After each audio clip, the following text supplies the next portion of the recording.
सृष्टि की जब रचना हुई उसके पश्चात मनुष्य को अपना जीवन कैसे व्यतीत करना चाहिए, इसलिए ईश्वर ने ब्रह्म विद्या प्रकृति के माध्यम से ब्रह्म ऋषियों को प्रदान करी। उस विद्या को वेद कहते हैं। उन्हीं वेदों का जो निचोड़ है, जो सार है, जो समरी है, जो मोटो है, उसे कहते हैं उपनिषद। हम उसी उपनिषद गंगा की तो चर्चा करते हैं। हम आपको वही ज्ञान तो दे रहे हैं जो मानव विज्ञान है, जो मन का विज्ञान है, जो सोच है, जो आपकी इच्छाएं हैं, आपके इमोशंस हैं। फिर उपनिषदों से आपके फिलोसफर्स जन्मे। फिलोसफर्स शास्त्रार्थ करते थे, ज्ञान का आवागमन करते थे। उनका जो डायलॉग्स होते थे उन्हें रिकॉर्ड करा गया। उन्हीं डायलॉग्स को उपनिषदों में रच के संग्रहित करा गया वेद व्यास द्वारा।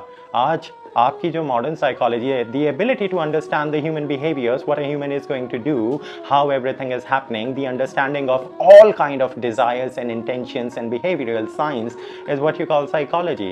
Psychology is the ability to understand and predict what the human reactions will be. Sadness, happiness, ईर्षा, घृणा, द्वेष, अच्छाई, बुराई, सही, गलत। अरे सही गलत, ये कहाँ पहुँच गए पार? ये सही गलत ही तो उपनिषदों की वाणी थी बस। तो आपकी साइकोलॉजी आई कहाँ से है? उपनिषदों से। उपनिषद ईश्वर का वो ज्ञान है जो हमें इस पूरी सृष्टि के संतुलन को सिखाता है, हर एक चीज़ का अर्थ सिखाता है। उस अर्थ को ग्रहण करने के बाद मनुष्य के इमोशंस को समझने वाला जो कंटेक्चुअल शास्त्र है, उसे तुम अंग्रेजी में साइकोलॉजी कहते हो और हम आयुर्वेद में उसे भूत चिकित्सा कहते हैं। वही मनोविज्ञान है पार्थ। समझ आया? लिटरेट का मतलब होता है पढ़ा लिखा, जो लिख सकता है और बोल सकता है। बोल तो सभी सकते हैं। अमेरिका की 40% पॉपुलेशन अनपढ़ है। अब आप कहोगे वो तो अंग्रेजी बोलता है, मूर्ख, लिखनी थोड़ी आती है। तो वो हो गई लिटरेसी। अब आ जाते हैं एजुकेशन। एजुकेशन और education, it doesn't matter, it depends on how you spelling it. A educated being is जो सभ्य मनुष्य है, जिसे लिखना पढ़ना भी आता है और जिसे इतना पता है कि ये संसार कैसे चल रहा है। सो एजुकेटेड पर्सन मी नोज कि सूरज और चंद्रमा और धरती चपटी नहीं है। ये एक एजुकेटेड पर्सन का, उसकी विद्या का अंश है। एक एजुकेटेड पर्सन को पता होता है कि उसे सोसाइटी में कैसे घूमना है। वो नंगा नहीं घूमेगा क्योंकि वो सोसाइटी के बिहेवियर और कंटेक्स्ट के अगेंस्ट है। और इन सब से परे आता है जिसका लिखाई पढ़ाई से कोई संबंध नहीं है पार्थ, उसका संबंध सिर्फ ज्ञान से है। वो ज्ञान योगी कहलाया, वो ब्रह्म योगी कहलाया। उन्हीं को तुम ऋषि मुनि और योगी के नाम से जानते हो। वो मनुष्य हैं जो उस विद्या का सदुपयोग करते हैं जिसे तुम सनातन वेद कहते हो। तो वेदों की विद्या अर्जित करने के पश्चात आप एजुकेटेड होते हो, लेकिन जब आप अपनी अंतरात्मा से सही और गलत का निर्धारण करने की योग्यता प्राप्त करते हो तभी तो आप ज्ञानी कहलाते हो। सबको पता है कि गौ हत्या गलत है पार्थ, इसे एजुकेशन कहते हैं, लेकिन फिर भी जो बीफ के कबाब खा रहे हैं उन्हें क्या कहेंगे? इसीलिए आप एजुकेटेड हो सकते हैं, हो सकता है आप लिटरेट भी हों, पर आप ज्ञानी नहीं हैं। क्यों? क्योंकि ज्ञानी वो है जिसे सही और गलत पता है, जिसे धर्म और अधर्म की परिभाषा पता है। तो ये हो गई आपकी डेफिनेशन। अच्छा पार्थ, ये बताएं 2 + 2 क्या होता है? 4। 4 + 2 क्या होता है? 6। 6 + 2 क्या होता है? 8। अब 8 × 2 क्या होता है? 8 multiplication with 2 it's 16। What's 16 multiplication with 2? It's 32. What's 32 multiplication with 2? It's 64. जो जितनी तेज़ी से इन बेसिक गणित की बातों को समझ पाए, लिखना पढ़ना सीख पाए, जिसके रिफ्लेक्सेस सही तरीके से कार्य कर रहे हो, उसे आप IQ से इक्वेट कर सकते हैं। ये तो हो गया आपका इंटेलिजेंस क्वोशिएंट। ये डिफाइन करता है कि आप कितनी जल्दी बेसिक एल्गोरिदम को समझ सकते हैं। मैथमेटिक्स हो, आग जल रही है, आग में हाथ डालना है नहीं डालना है, ये सारी चीज़ें।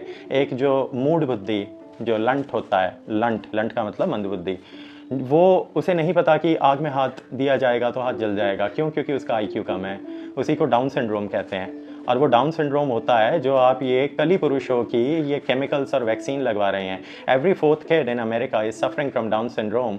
How did it happen? The deep state and its medicines and vaccines. तो ये तो हुआ IQ। इसके पश्चात आता है एक EQ, इमोशनल क्वोशिएंट। ये डिफाइन करता है कि आपकी अंतरात्मा किस चीज़ को सही गलत कहती है। तो आपके IQ से आपकी उन्नति नहीं होगी। IQ तो चोरों का भी बहुत अच्छा होता है वत्स।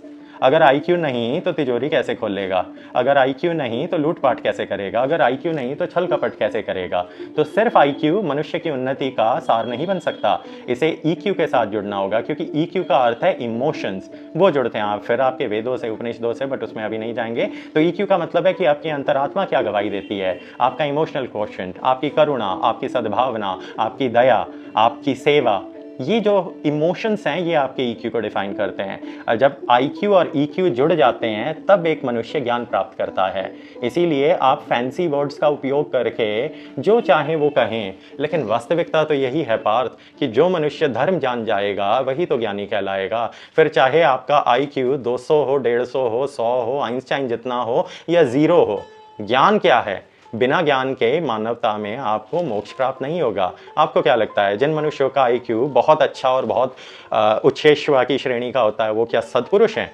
आपको क्या लगता है ओसामा बिन लादेन का आईक्यू क्या था? He was a double degree holder. What do you think is the IQ of doctor Zakir Naik? He is MBBS. What do you think is the IQ of all the people who are doing these things which are unethical? तो ethics ये control होते हैं EQ से, emotional quotient. IQ आपकी बुद्धि है कि आप अपने दिमाग की तरंगों को और केमिकल्स को कितने अच्छे से और कितनी सद्बुद्धि से जल्दी यूज कर सकते हैं, बस। और इन दोनों का जब मिलाप होता है तो ज्ञान की प्राप्ति होती है।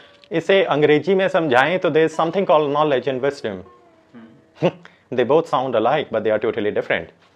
Knowledge means what is a reaction? Nuclear fission and fusion? That's knowledge.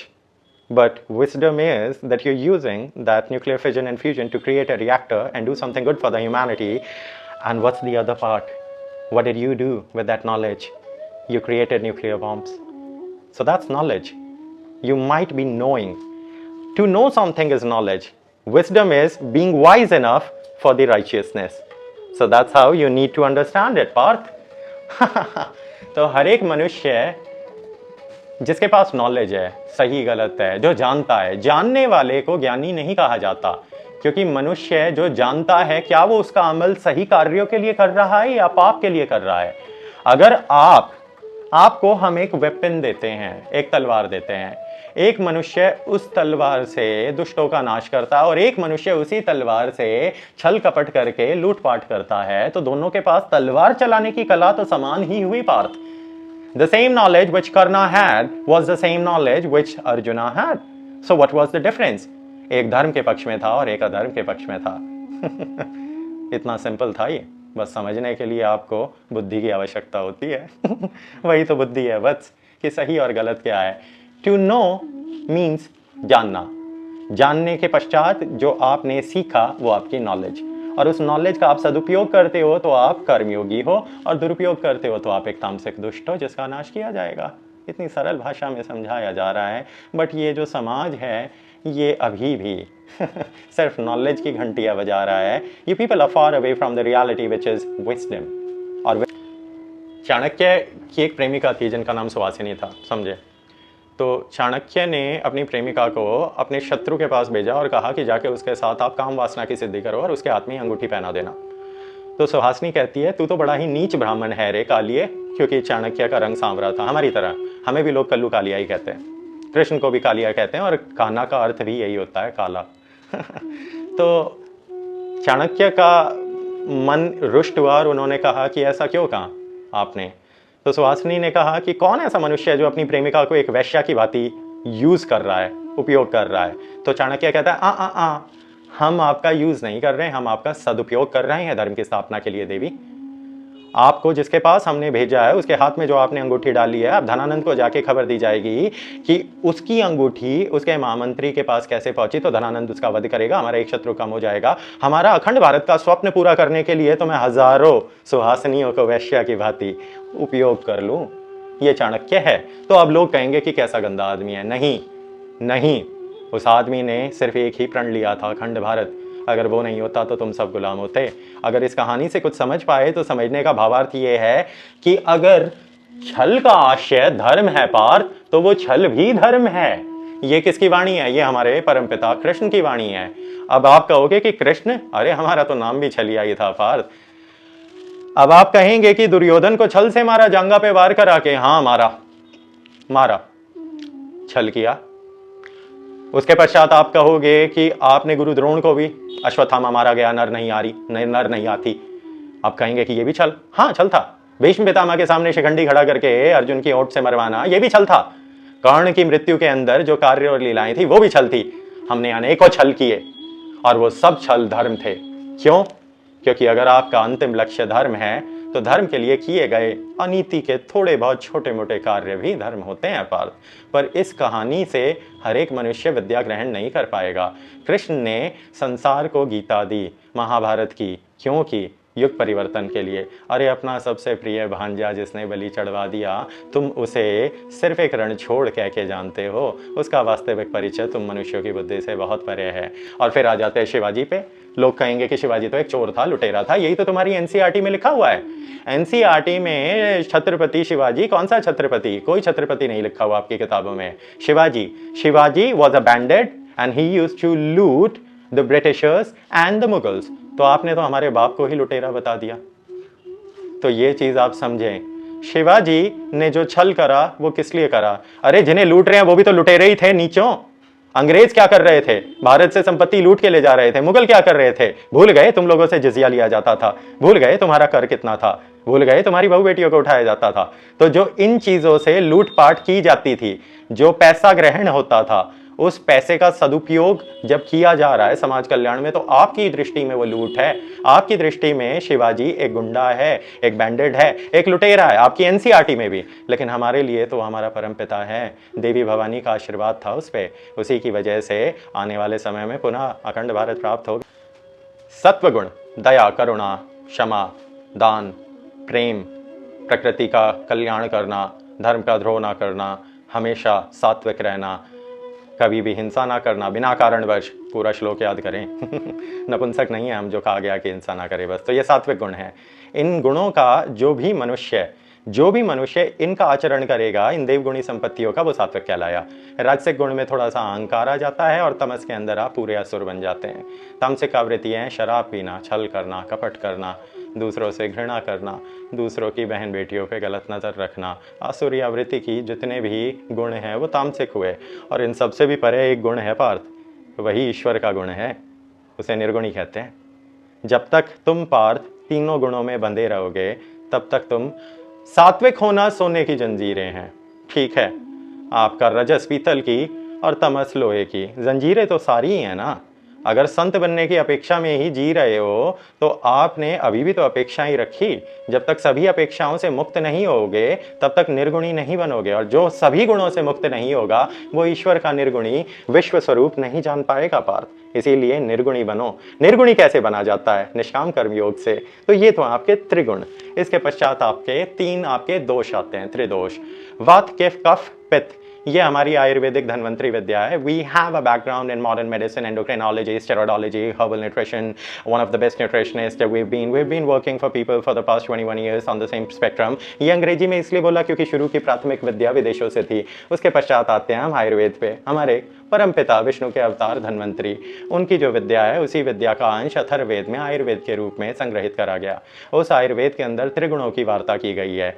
आप उन त्रिगुणों के पश्चात त्रिदोषों पे आते हैं। कफ दोष। कफ दोष का मतलब है जो ऊपर के हवा, पानी, अग्नि, इन तीनों के समीकरण से त्रिदोष बनते हैं, उनके अनुसार आपका शरीर कार्य करता है। पित्त दोष के अंदर अग्नि, इसका संतुलन बिगड़ता है। वात दोष में हवा का, कफ में पानी का। इन तीनों चीजों से ही आपका शरीर बना हुआ है, इसीलिए आपका शरीर इन तीन दोषों के अधीन है। In English we call it metamorphosis and endomorphic, mesomorphic, ectomorphic, and then morphism happens. You might not be able to understand this one, but we do have a background in this genetical coding also. That's how your genetics are defined. Broad shoulders, narrow waist, broad, good-looking thighs. That's mesomorphic, athletic, strong, and you know the Kshatriya. Okay, क्षत्रिय ज्यादातर पित्त दोष के मिलेंगे आपको। उसके बाद कफ दोष, वात दोष। ये जो आपके दोष हैं, मॉर्फिसेस हैं। एंडोमॉर्फिज्म, छोटू मोटू, गोल मटोल, पानी पिए, मोटा हो जाए। एक्टोमॉर्फिक, लंबी पतली हड्डियां, शरीर पे मांस ना चढ़ पाए। ये सारी जो लीलाएं हैं, ये समझने के लिए पहले ये शरीर कैसे बना है पंचमहाभूतों से ये जानो पार्थ। 70% पानी है, 21% धरती का अंश है जो कार्बन के रूप में मिनरल्स, और आपके प्रोटीन, कार्बोहाइड्रेट्स, फैट्स के रूप में। आपके प्रोटीन, कार्बोहाइड्रेट, फैट्स क्या हैं? ये सब भी तो गैसेस से बने हुए हैं। अरे आप कहोगे गैसेस क्या आप पूरे पाद हो? नहीं। आप हवा हो? नहीं। इस चीज पे आप हंसेंगे। तो क्या आप हवा है? आपका शरीर किससे बना है? आपका शरीर हाइड्रोकार्बन से बना है। हाइड्रोकार्बन के अंदर क्या है? अब एक चीज बताए, हाइड्रोजन गैस है, हाँ, ऑक्सीजन गैस है, लेकिन जब हाइड्रोजन और ऑक्सीजन जुड़ जाती हैं तो H2O बनता है, वो पानी है। पानी तो हवा नहीं है। लेकिन जब यही पानी सूर्य का ताप ग्रहण करता है और भाप बन जाता है तो अदृश्य हो जाता है और फिर से हवा बन जाता है। और यही पानी लिक्विड स्टेट से जब जम जाता है तो बर्फ बन जाता है।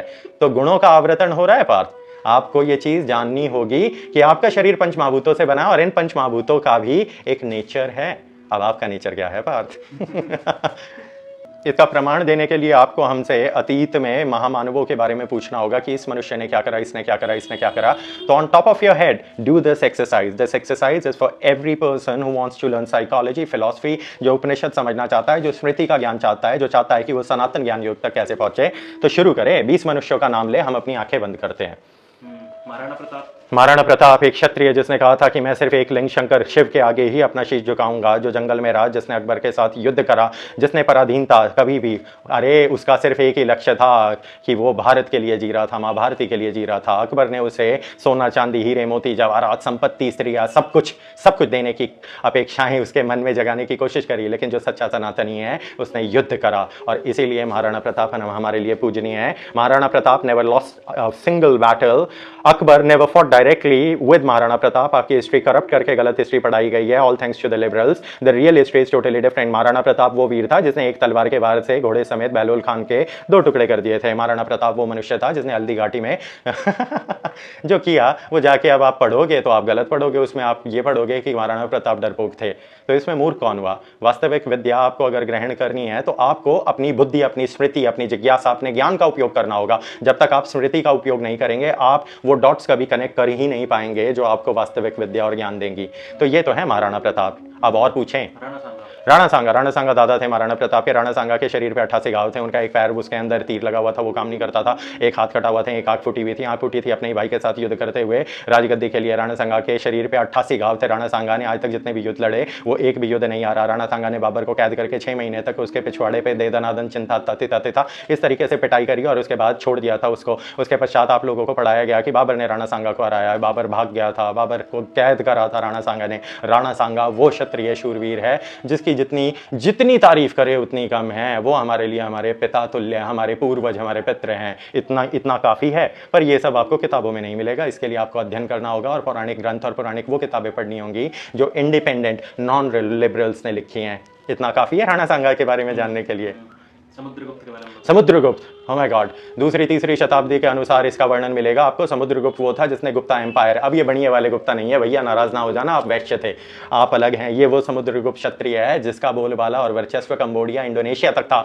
इसका वर्चस्व पूरे समग्र संसार में था। इसके समय में हमारी इकोनॉमी सबसे उच्च छुआ श्रेणी में थी। इसके समय में कोई छुआछूत, कोई जात पात नहीं हो रही थी। तुम लोगों को गलत विद्याएं पढ़ाई गई है। समुद्रगुप्त आज तक कभी भी कोई युद्ध नहीं आ रहे। तो ये हैं हमारे चक्रवर्ती समुद्रगुप्त सम्राट। इतनी विद्या काफी है। तो अगला पूछ लें।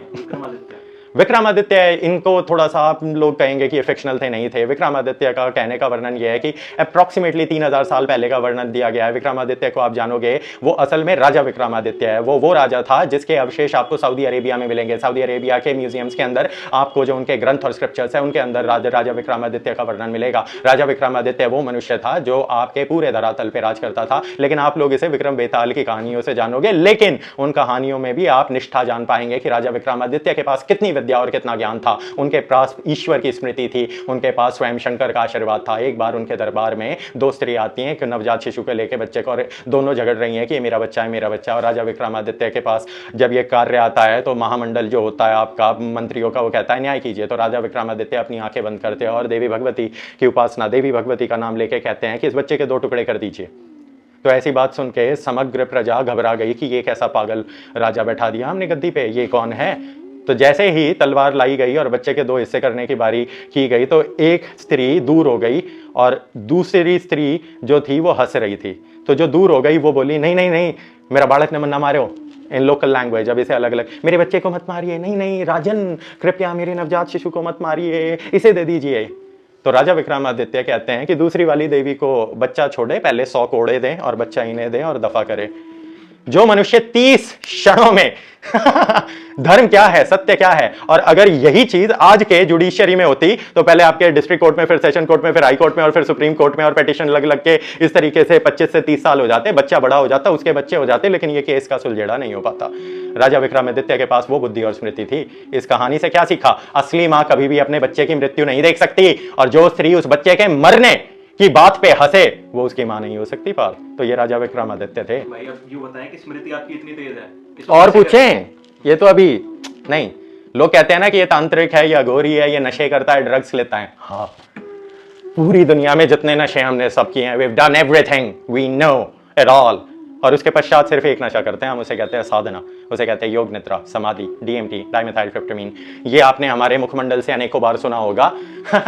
आपको क्या लगता है? जो रोगन is fond of DMT, how do you think that we were able to get into that inner circle? We're going to talk about it later, but right now talk about some really important personalities। और पूछे पार्थ। भगत सिंह, एक वीर जिसने जन्म से ही अपना पूरा का पूरा सब कुछ इस माँ भारती के लिए।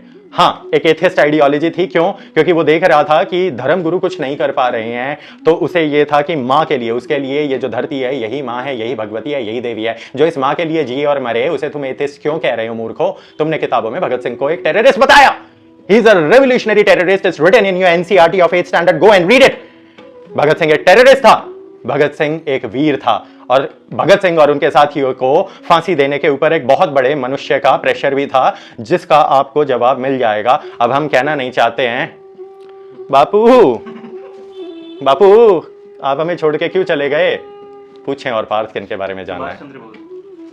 एक वीर योद्धा IRS गवर्नमेंट में गए, गवर्नमेंट के अंदर जाके उन्होंने कोशिश की गवर्नमेंट को चेंज करने की, लेकिन गवर्नमेंट चेंज नहीं हो पाई। उन्होंने देखा कि नेहरू और गांधी इस देश को घुण की तरह बर्बाद करने पे लगे हुए हैं और ये सिर्फ और सिर्फ ब्रिटिशर्स के दलाल है। तो फिर वो गए हिटलर के पास मदद मांगने, और हिटलर ने उन्हें टोजी के पास भेजा। तो टोजी का कुत्ता नेहरू जी हमारे भगवान के बराबर, हमारे देवतुल्य सुभाष चंद्र बोस को बोलते थे, पढ़ें जाके अनपढ़ों। टोजी का कुत्ता ये बोलते थे आपके प्रिय चाचा नेहरू सुभाष चंद्र बोस को। उस आदमी ने वास्तविकता में आपको आजाद करने के लिए, तुम मुझे खून दो मैं तुम्हें आजादी दूंगा।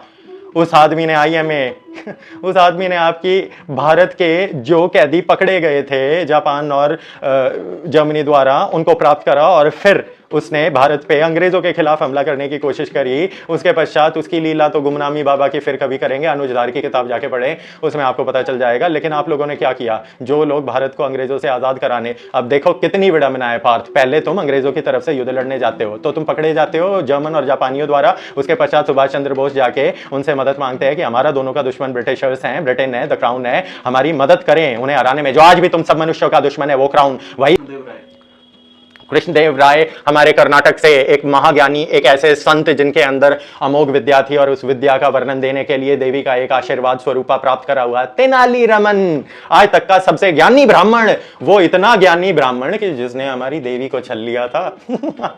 तो तेनाली ब्राह्मण आपका, तेनाली रमन, जिसका नाम था रमणा, राम से जुड़ा हुआ नाम। क्यों? क्योंकि साउथ इंडिया राम की भूमि है, और दोबारा से राम की ही स्थापना वहां वापस करेंगे। अभी राम की एक बहुत बड़ी मूर्ति लगवाएंगे, फिर रामेश्वरम को डेवलप करेंगे, फिर हम नॉर्थ साउथ आर्यन और ये आपका द्रविडियन डिवाइड भी खत्म करेंगे। लेकिन बात करते हैं तेनाली रमन पे। तेनाली रमन बहुत आलसी था, इसको बहुत ज्यादा पढ़ाई लिखाई भी नहीं करता था, पूरे दिन नदी किनारे सोता रहता था, खाता पीता था, इतना आलसी था। तो इसको भगवान स्वयं शंकर ने, इसके जीवन का जो उद्देश्य था वो उद्देश्य था कृष्णदेव राय, और उसके बाद जो आपकी लीलाएं रची गई, तो उन लीलाओं के पूर्ति हेतु भगवान कृष्ण एक बार एक अघोरी रूप में इससे मिलने गए और जाके कहा कि ये ब्राह्मण जाकर उस पहाड़ी पे देवी की उपासना कर, भगवती प्रसन्न हुई तो ज्ञान मिलेगा, ऐश्वर्य मिलेगा। तो तेनाली रमन कहता है कितना समय लगेगा? आलसी तो था ही। तो शंकर कहते हैं ज्यादा नहीं, 4 दिन। तेनाली कहता है इतनी देर तक कौन रुकेगा?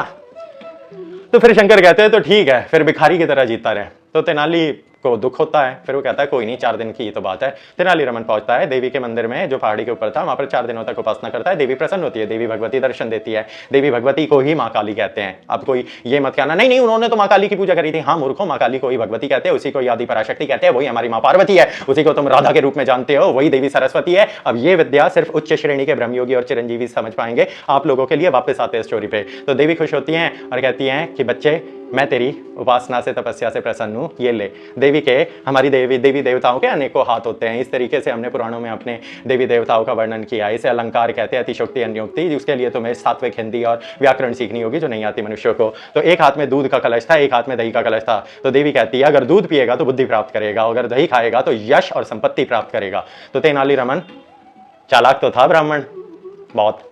कहता है माँ मैं ना डिसाइड नहीं कर पा रहा हूं कि बुद्धि ऐश्वर्य, आप देख रही हो ना, मुझे आंख बंद करो आप। तो माँ को लगता है कि बच्चा है, डिसाइड करेगा। माँ ने आंख बंद करी और इस दंडी ने दोनों कलश लेके एक साथ पी लिए, दूध भी और दही भी। उसके पश्चात देवी ने आंखें खोली, देखे दोनों के दोनों हाथ के पात्र खाली थे। देवी को क्रोध आया और फिर देवी ने अपना चंडी रूप धारण करा, मां काली का। और फिर जब वो इसका शीश काटने पे आई क्रोध में, तो उसने कहा कि माता अवश्य मेरा शीश काटे, लेकिन मेरी एक बार विनती सुने। तो मां कहती है, बता तूने ये उद्दंडता कैसे करी, तूने तो ईश्वर को ही छल लिया। तो तेनाली कहता है कि मां, उस बुद्धि का क्या करूं अगर मैं सारी जिंदगी भीख मांगता रहूं, और उस ऐशो आराम का क्या करूं अगर मैं मूर्ख हूं। मां, अगर मैं ब्राह्मण हूं, मेरे पास ब्रह्म की विद्या है, लेकिन मैं दरिद्र होके दर दर की ठोकरें खा रहा हूं, तो फिर ऐसे ज्ञान का क्या सदुपयोग। और मैं ऐसा साहूकार हूं कि जिसे कुछ आता जाता ही नहीं, बस तेरी कृपा से उसके पास माया आ जाए और उसे 2 सोने के सिक्के गिनने ना आए, तो वो जीवन भी तो व्यर्थ है मां। तो देवी शांत होती है और फिर से भगवती के रूप में आती है, और फिर उसे वरदान दिया जाता है कि जा, तू पूरे संसार में अकेला ऐसा मनुष्य होगा जिसके पास ये दोनों चीजें होंगी। और आज तक कोई भी। उसके पश्चात तेनाली रमन को कृष्णदेव राय तक पहुंचना था, तो वो हमारे महामंत्री राजगुरु जी टिंगरी याद करे, राजगुरु जी हमारे वो वाले पंडे थे जो पाखंडी थे। तो राजगुरु जी सिर्फ कृष्णदेव राय को मूर्ख बना के लूटना, नक्षत्रों के नाम पे गलत विद्या देना, ये कार्य करते थे। तेनाली रमन ने जाके उनसे निवेदन करा कि कृपया राजन से मुझे एक बार भेंट कराए। तो राजगुरु जी ने उसका उपहास उड़ाया और फिर से उसकी परीक्षा ली। मजाक में उपहास उड़ाते हुए कहा कि देवी के मंदिर तक 100 बार जा, दीपक जला और नीचे आ, और फिर ऊपर जा और दीपक जला नीचे आ, ऐसे 100 बार कर। ठीक है। तो राजगुरु जी के कहने पे तेनाली तो फिर से भाई, ये वो ब्राह्मण है जिसके पास उस देवी की बुद्धि भी है और यश और कीर्ति भी है, ऐश्वर्य भी है। तो ये ऊपर जाता है, पहला दीप जलाता है, नीचे आता है और कहता है राजगुरु जी को कि राजगुरु जी, देवी प्रसन्न हो गई, प्रकट हो गई। तो राजगुरु कहते हैं हट और राजगुरु भागते हुए अपने पूरे मंदिर की पहाड़ी पे अपने मोटे पेट के साथ जाते हैं और देखते हैं देवी तो है ही नहीं। तो वापस नीचे आते हैं। तेनाली रमन से कहते हैं वहां तो देवी थी ही नहीं। तो तेनाली कहते हैं कि आपने दीप जलाया? बोले नहीं, वो तो मैं भूल गया। तो फिर कहते हैं फिर से जाओ। तो राजगुरु जी बेचारे अपने फिर से बहुत मोटे पेट, ये वो वाले बनिए हैं जिन्होंने समाज को, ये वो वाले ब्राह्मण हैं जिन्होंने पंडिताई को व्यापार बना के लोगों को लूटा। आज से नहीं, कई 100 सालों से हो रहा है। तो पाखंडी आज नहीं आए हैं। क्या है वो, कैसा वो पंडा ही तो कहलाया। अरे भैया, इतना पेट कैसे बढ़ाया? अगर तू सात्विक जीवन जी रहा था और एक ही टाइम भोजन कर रहा था, तो ये तोंद कैसे निकली तेरी? तो सब सोच समझ के अपने गुरु को अच्छे से ठोक पीट के, जिस प्रकार आपका लोहार ठोक पिटाई करके लोहे में अपना गुरु चुनता है, आप भी अपना गुरु ऐसे चुने। उसके पश्चात हमारे राजगुरु जी थकते हारते फिर से पहाड़ी पे जाते हैं, दीप जलाते हैं, देखते हैं देवी नहीं आई। फिर नीचे आते हैं, तेनाली से कहते हैं कि देवी नहीं आई। तो फिर तेनाली कहते हैं अरे राजगुरु जी, देवी ने आदेश यही तो किया है कि जो मनुष्य 100 बार दिया जला देगा, मैं उसको यश कीर्ति ऐश्वर्य का वरदान दूंगी। जैसे ही ऐश्वर्य संपत्ति का नाम आया, पंडे का लालच बाहर आया। पंडे ने 100 बार मरते मरते आफते आफते पहाड़ी की परिक्रमा लगाकर ऊपर नीचे करके 100 दिए जलाए। और जब वो नीचे आया, तो नीचे आने के बाद मरने की हालत में वो कहता है कि देवी तो अभी भी नहीं आई। तो तेनाली रमन कहते हैं कि आपको ऐश्वर्य कैसे मिलता है, ये बताइए। तो राजगुरु जी कहते हैं राजा से। तो बोला कि राजा से ही तो मिलेगा आपको ऐश्वर्य और यश और कीर्ति। तो अब आपको क्या करना है, राजा के पास जाना है। तो जब वो राजा के पास जाने लगे, तो तेनाली रमन ने कहा कि देवी ने यह भी कहा था मुझे कि राजा तक आप जाओगे तो इस मूर्ख ब्राह्मण को, इस पागल तेनाली को अपनी पीठ पे बोझ के रूप में ढोके ले जाना है, ये तुम्हारी परिक्रमा है। तो तेनाली रमन की इस बात में फिर से मोह लिए जाते हैं हमारे महागुरु, शास्त्र ज्ञानी, वेद पंडित राजगुरु जी, और उसे अपनी कमर पे लाद के जैसे तैसे पूरे नगर का चक्कर लगा के राज दरबार के बाहर जैसे ही पहुंचते हैं, उनकी मरने की हालत होती है। और तेनाली कहता है बस राजगुरु जी, द्वार आ गया, अंदर तक तो पूरा संसार आपका दास हो जाएगा। अब देवी ने वहां पर ऐसी लीला रच दी है कि राजन स्वयं आपको गद्दी देंगे। तो जैसे ही ये सुना, तो राजगुरु बड़ा प्रसन्न हुआ और फिर तेनाली ने कहा कि अब तो हम आपके दास हैं, आप मेरी पीठ पे आए। तो तेनाली ने अपने कंधे पे डाला और जैसे तैसे लचक पचक कृष्णदेव राय के पास ले जाके उन्हें छोड़ दिया। अब ना वहां देवी थी, ना वहां संपत्ति थी, और ना राजगुरु को गद्दी पे बैठाया जाता। राजगुरु के लालच ने उसे अंधा कर दिया था, जो जान ही नहीं पाया कि तेनाली सिर्फ अपनी बुद्धि का सदुपयोग करके अपनी लीला संपन्न कर रहा था। और उसकी लीला थी राजन से भेंट। और जब राजन से भेंट हो जाती है, तब तेनाली अपनी बुद्धि का प्रमाण देता है, पांडित्य सिद्ध करता है और उनका सबसे बड़ा स्ट्रैटेजिस्ट बनता है। And then Krishnadev Rai ruled viciously. इतना ठीक है, बहुत हिटलर एक देशभक्त था। हिटलर जर्मनी के लिए लड़ा और मरा। हिटलर ने फर्स्ट वर्ल्ड वॉर 1 भी लड़ा था, उसके बाद सेकंड वर्ल्ड वॉर में 1930 में पूरी की पूरी जर्मनी बैंकरप्ट हो गई थी। 34% of the Germany became unemployed. Why? Because the Jewish community took over the banking establishment. पूरी जर्मनी को बहुत महंगे ब्याज दर पे पैसे लोन पे देके उनका खून चूसा जा रहा था। इस चीज के विरोध में हिटलर ने शस्त्र उठाकर अपनी पार्टी बनाएगा और वो इलेक्शन जीतता था। हिटलर कोई डिक्टेटर नहीं था, he was a elected person, every German elected him and then he fought for Germany. उसने जर्मनी में से इन हरामजादे जूस, वो वाले जूस जो बैंकिंग एस्टैब्लिशमेंट और डीप स्टेट को कंट्रोल करते हैं, सारे जूस अच्छे नहीं है और सारे क्रिश्चियन बुरे नहीं है, सारे मुसलमान अच्छे नहीं है, सारे हिंदू बुरे नहीं है। तो इस तरीके से मनुष्य अच्छे और बुरे होते हैं, इस चीज को जाने। इस तरीके से हिटलर ने फिर ऑस्ट्रिया को डीप स्टेट जो आपकी आज की बैंकिंग एस्टैब्लिशमेंट, रॉकफेलर, रॉथशाइल्ड फैमिलीज जो थी, इन सब के चंगुल में से बाहर निकाला। तो फिर इन्होंने अपने एसेट्स को एक्टिवेट कर दिया। जो एसेट्स बैठे हुए थे लंदन में, उन्हीं एसेट्स ने पूरी दुनिया पे राज करा हुआ था क्राउन के फॉर्म में, उसे ब्रिटिश एम्पायर कहते हैं। और फिर यूएसएसआर और ये सारे तुम्हारे खेल शुरू हुए। पहले USSR was in the pocket of Germany, फिर इसने मूर्खता करी, इसने पोलैंड के बाद फिर रशिया पे चढ़ाई करी थी, जो सारी वो तो लीलाएं थी प्रभु की। वो 1945 का जो नक्षत्र था। इतनी विद्या ठीक है। हिटलर के बारे में या और जानना है? मिल्खा सिंह आपके बहुत प्रिय थे। Hitler was a Pioneer. Hitler आपका जो आर्यन है, आपकी हिस्ट्री को डिस्टॉर्ट करके बताया गया है। वो जिस आर्यन को, जिस नाजी सिंबल को टेढ़ा किया हुआ है, स्वास्तिक मींस क्रिएशन। स्वास्तिक का जो एवोल्यूशन है वो आपके गुणों को, आपकी संस्कृति को निर्धारित करता है। और हिटलर नहीं था प्योर आर्यन। ओरिजिनल आर्यंस वो आर्य है जो भारत में थे। जब 5000 साल पहले भगवान कृष्ण को आर्य से संबोधित किया जा रहा है। द्रौपदी पांचों पांडवों का नाम नहीं लेती थी कि ओए भीम यहाँ, ओए नकुल कहा जा रहा है। द्रौपदी हे आर्य। आर्य का मतलब होता है नोबल, उच्च। तो जब आपके 5000 साल पहले जर्मनी, जो आपका 100 साल पहले पैदा हुआ, उससे पहले से आर्य का नाम का उपयोग हो रहा है। तो यहीं से तो आर्य जर्मनी गए थे। सो इतनी विद्या ठीक है। Mandela He fought for Africa. He was उसको जेल करी गई थी। जेल के अंदर he was tortured for being black. He fought for black people. He fought for the Africa को। जब ईस्ट आपकी भारत में ईस्ट इंडिया कंपनी आई थी, ऐसे ही साउथ अफ्रीका पे राज करने साउथ अफ्रीकन कंपनी, कनाडा पे हडसन बे कंपनी, उसके बाद ऑस्ट्रेलियन कंपनी, इस तरीके से पूरी दुनिया पे इनकी टुकड़ियां गई थी जिन्होंने उन देशों के ऊपर राज करा। तो जो एट्रॉसिटीज ब्रिटिशर्स की करी जा रही थी, उन सारी एट्रॉसिटीज के विरुद्ध जो चीज की गई, वो जो संग्राम लड़ा गया अफ्रीका के अंदर, वो Nelson Mandela was a great personality at the time. उसे गांधी के साथ उस स्पेक्ट्रम में डाला गया and all those kind of thing, but still you need to understand he was a beef eater, so stupid on that part and he died at a very young age, so good. जो बोएगा वही पाए। Smriti is the ability to acknowledge your history, the Sanatan ज्ञान योग।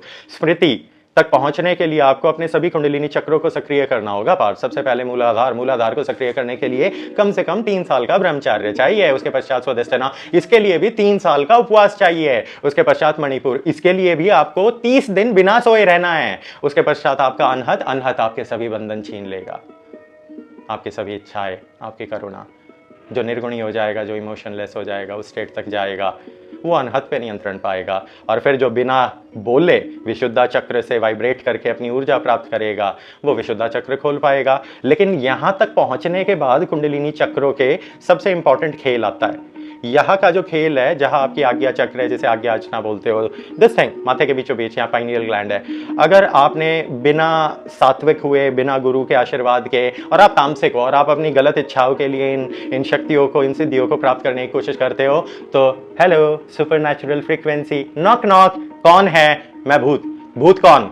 मैं वो energy जो तूने एक्टिवेट कर ली है और अब तू संभाल नहीं पाएगा। अब मैं क्या करूंगा? मैं तुझे हेलुसिनेशंस दूंगा, पागलपन करूंगा, दौरे दूंगा। इसके प्रमाण अनेकों मनुष्य, हमारे कुछ पूर्वज, हमारे कुछ जानने वाले गुरु पिता भी हैं, जिनके गुरु के देहांत के पश्चात उन्होंने जब सिद्धियों का दुरुपयोग करने की कोशिश करी, तो extra terrestrial paranormal frequencies, they were able to take over the bodily language of this frequency शरीर की। ये आ रहा है समझ, या और सिंप्लीफाई किया जाए? सनातन अजर है, अमर है, सनातन प्रकृति है, सनातन विरासत है, सनातन किसी की बपौती नहीं है। आपका ये धरती पे कोई अधिकार नहीं है। आपके मरने के पश्चात जो नई जनरेशन, नई पीढ़ी आएगी, उस वंश को ये धरती आप किस तरीके से देना चाहोगे? न्यूक्लियर बम मार के, सारे जंगल काट के, सारी धरती को प्रदूषित करके, सारी वनस्पति खंडित करके, सारे समंदरों में अपना जहर मिला के ऐसी धरती देना चाहोगे? अगर आप ऐसी धरती देने के इच्छुक मनुष्य हो, तो आप तामसिक हो, आप असुर हो, और आपका वध किया जाएगा अलग अलग रूपों में। ये करने के लिए नारायण की शक्ति प्रकट होती है, जागरूक होती है, उन्हीं को अवतार कहते हैं। तो जो भी मनुष्य प्रकृति के नियमों के विरुद्ध जाता है, उसका विनाश किया जाता है। पार्थ, ये संबंध है पुरुष और प्रकृति का। और पुरुष से आपका ज्ञान योग, सनातन, गुण, सात्विक, देवगुणी संपत्तियां, इनका आचरण, इनका पालन। आप जब देवगुणी संपत्तियों का पालन करते हो तभी तो आप सही और गलत जान पाते हो कि एक पुत्र का पुत्र धर्म क्या है, अपने बूढ़े माँ बाप की सेवा करना या अपनी प्रेमिका के साथ भाग जाना, लव जिहाद करना। आपके भ्राता का क्या धर्म है, बड़े भ्राता का पिता तुल्य धर्म है अपने अनुज के लिए, जो हमने भी किया है। मानने ना मानने समाज, उससे कोई फर्क नहीं पड़ता। तो आप सीखते हैं अपने जीवन जीने की सही विधि, नियम, the moral code of conduct if spoken in English. अरे कैसे जीवन जीना है, सही क्या है, गलत क्या है, यही सब तो सनातन है। सनातन ना राम है, ना कृष्ण है, ना शंकर है, ना काली है, ना सनातन का कोई नाम है। सनातन का मतलब अर्थ है पुरातन, सनातन का अर्थ है आत्मा। वही आत्मा परमात्मा है, वही आत्मा तो ईश्वर है। वही विश्व स्वरूप के रूप में माध्यम में कृष्ण के रूप में बोल रही थी। कृष्ण ही तो पूर्वज है, वही तो यदुवंशी है। हर मनुष्य के शरीर के अंदर मैं वास करता हूं पार्थ। तुम्हारे शरीर के अणु, परमाणु, उनके अंदर Higgs boson, God particle, pions, the frequency, the energy, I am everywhere Parth. The problem is that you can't see me because you're trying to see it with your eyes. आप नेत्रों से देखने की कोशिश कर रहे हो। इच्छाएं, अपेक्षाएं, काम वासनाएं। एक जवान बच्चा है, वो इंटरनेट पे 6 घंटे। The minimum screen time of Indian youth is 6 to 8 hours and some of them are exceeding it beyond 14 hours. ये फैक्ट्स हैं। बहुत गंदे एक्सेंट पे बोला, बट अंग्रेजी थी, क्षमा करें। तो हम इसका तर्क दे रहे हैं, जो मनुष्य 6 घंटे तक डेली सोशल मीडिया पे समय बिताएगा, इंस्टाग्राम के ऊपर रील देखेगा, उन रीलों के अंदर कली पुरुषों के वैशाल्य खुले हुए हैं, ओनली फैंस के नाम से, इंस्टाग्राम के नाम से, फेसबुक के नाम से। उन पे जब आप स्त्रियों को नाचते हुए देखोगे, अरे जब सुंदर उर्वशी का नृत्य देख के विश्वामित्र का मंडोल जाए, मेनका जब सामने आए तो अच्छे का लंगोट खुल जाए, तो एक जवान बच्चा क्या करके दिखाए और फिर वो मास्टरबेशन से एडिक्ट हो जाए, and voila you have depression Parth. काम की अपेक्षाएं तुमने अप्सराओं की रखी, तुम्हारी क्या इच्छा है, तुम्हारा शरीर क्या है। जब तक तुम अपने ऊपर वर्क नहीं करोगे, why would any girl would want to sleep with you and fulfill your sexual desire। और काम वासना में आप तृप्त और लिप्त, ये तो हो गई एक इच्छा। उसके पश्चात खाने की इच्छा। अब इन्होंने फूड पॉर्न भी शुरू कर दी है पार्थ। इंटरनेट और टीवी पे जो तुम शॉर्ट्स देखते हो, वो खाने की शॉर्ट्स ऐसे बनाई जाती है, इतनी लजीज और सुंदर कि देख के ही तुम्हारे मन में पानी आ जाता है। फिर तुम कोशिश करोगे कि ये नहीं खाया तो क्या जिया। अगर तुम अपने खाने के लिए, you eat to survive। Your food is medicine, medicine is food. You do not survive to eat, you fools। ऊपर फिर तुम्हारी इच्छाएं अहंकार की कि कोई मुझे अच्छा कहे, कोई मुझे थपकी दे, कि भाई आपसे ऊपर तो कोई है ही नहीं। आप राहुल जी, इतना ही बोलेंगे हम, बाकी बिगड़ जाएगा वरना खेल। राहुल जी, आपसे बड़ा महान बुद्धिजीवी कोई है ही नहीं, आप ही अकेले हो जो इस भारत का परिवर्तन कर सकते हो। आप एक युवा नेता हो, बेशक आपकी दाढ़ी सद्दाम हुसैन जैसी हो, बेशक आप अपने 60 के होने जा रहे हो, बेशक आपका खुद का पेंशन का कार्ड बनने का आ गया है समय, लेकिन आप भावी नेता हो। ये जो थपकी है ना, ये आपके शरीर को केमिकल्स देती है, वो नशा है, ये सिर्फ डोपामीन कहते हैं। यही डोपामीन खाना देता है, यही डोपामीन काम सूत्र देता है। काम सूत्र तो कहां से करोगे, काम वासना कर रहे हो मूर्खो। उसके बाद फिर तुम पॉर्न देखोगे और फिर जो कन्या तुम्हें पसंद आ जाएगी उसको तुम पैसे भेजोगे। इसका प्रमाण चाहिए, यूएस के अंदर जाके देखे, फ्रेश एंड फिट एक पॉडकास्ट है, उसके ऊपर लड़की आती है and some of them are earning close to 5 million monthly. 5 million वैसे तुम्हारा 45 करोड़ हो जाता है, ये ओनली फैन से आ रहा है। तो काम वासना बेची जा रही है। उसके पश्चात तुम्हारी दारू क्या देती है, तुम्हें अहंकार देती है। जैसे ही दारू प्राप्त करोगे तुम्हारी मैं जाग जाएगी, मुझे जानता है तू पार्थ, जानता है मेरा बाप कौन है, मार दूंगा मैं तेरे को मार सकता हूं, तू मुझे मार के दिखा। इसका हमने मार डाल दिया, ओरिजिनली कुछ और था। तो ये क्या था, ये राहु का अहंकार था। ये राहु का अहंकार आपको मिलेगा तो फिर मनुष्यों को जो शराब है वो क्या दे रही है, वो भी तो डोपामीन ही दे रही थी पार्थ। उसके पश्चात आपकी वाणी, अच्छा सुनना, ये कि बाबूजी आपसे ऊपर कोई नहीं, वो चीज। उसके पश्चात तुम्हारी भविष्य की चिंताएं कि अरे मैंने बड़े छल कपट से संपत्ति प्राप्त करी है, कोई छीन ना ले। तो इस चिंता में चिंता ता स्वाहा। और आप डिप्रेस होंगे, फिर आप डॉक्टरों के जाएंगे और फिर एलोपैथी की दवाइयां खिलाएंगे और फिर आप और बीमार होंगे और आप मरोगे। तब तक वही कली पुरुष जिन्होंने आपको बीमार करा है पैसे कमाएंगे। सात्विक होना है तो सनातन की शरण में आए। प्रणाम। ओम नमो काल की देवाय नमः।